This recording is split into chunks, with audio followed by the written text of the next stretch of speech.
Hello. I hope that you're all well as you watch this and that everyone in your household will soon be able to get their COVID vaccinations if they haven't already.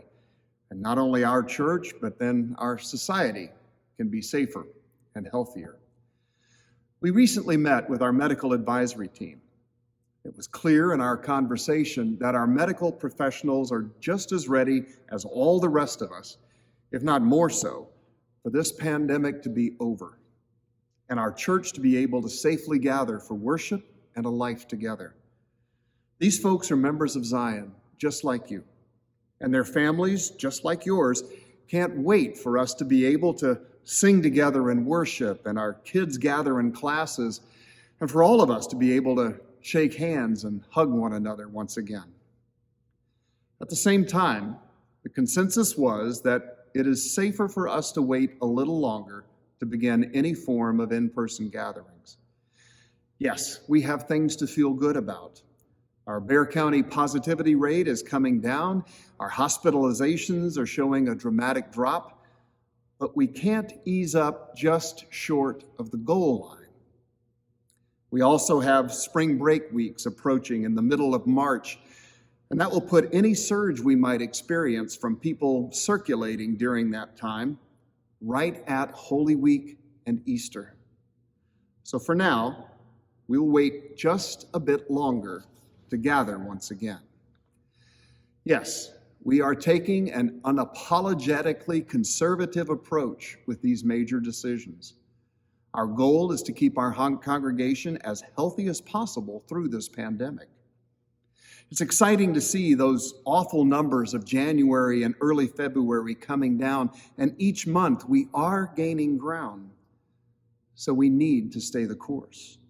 We need to stay focused on being safe by wearing our masks, keeping our distance, and getting everyone vaccinated.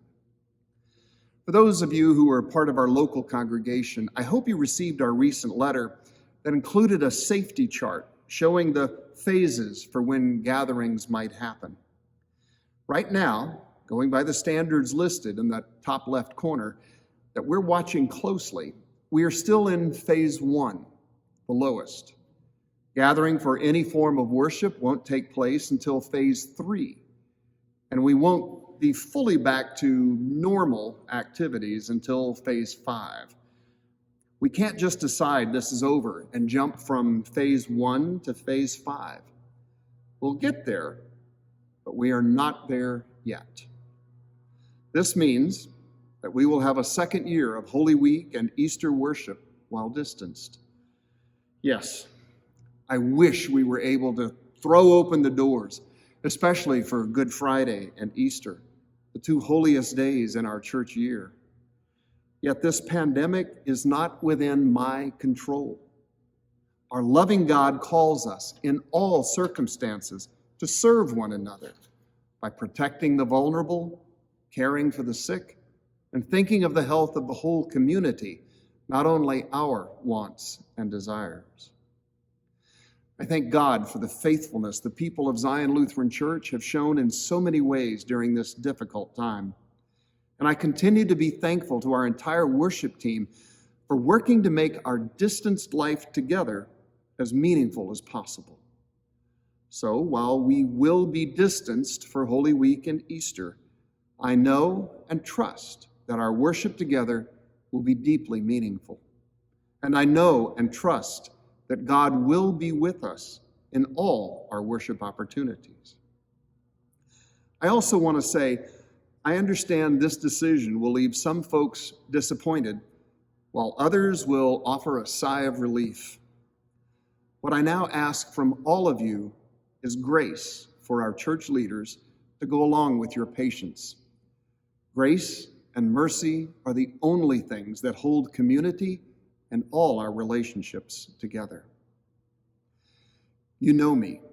We've been together for 20 years now. There's nothing I want more than for our church to be together in worship, especially during Holy Week and Easter. If I could write this story my way, this is not what it would be. However, with current statistics still higher than last summer's surge, another potential surge on the near horizon, and following the recommendations of the medical team, we are going to wait a little while longer to gather again. I want only the best for Zion Lutheran Church. I love this congregation and the people in it, and I want us all to offer our best in helping to keep one another and our community safe. Medical experts are saying if we can just maintain our discipline for another couple months, we can be over the hump on this thing. But we are not done with this deadly disease yet. In the meantime, let's show the love of God in our lives by keeping our distance, getting vaccinated, and continuing to wear effective masks. May God bless you this day and every day with all the gifts you need to be the instrument of God's love you were designed to be. And to God be the glory.